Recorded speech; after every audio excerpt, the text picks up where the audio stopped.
What we are seeing in Kilifi, in Shakahola, is akin to terrorists.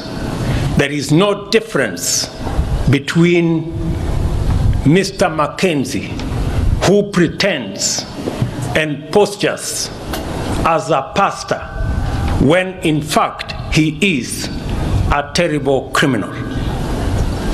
Terrorists use religion to advance their heinous acts.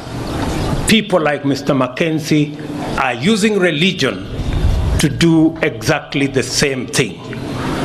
I want to say that the government of Kenya, and I have instructed the agencies responsible to take up the matter and to get to the root cause and to the bottom of the activities of religious or people who want to use religion to advance weird, unacceptable ideology in the Republic of Kenya that is causing unnecessary loss of life.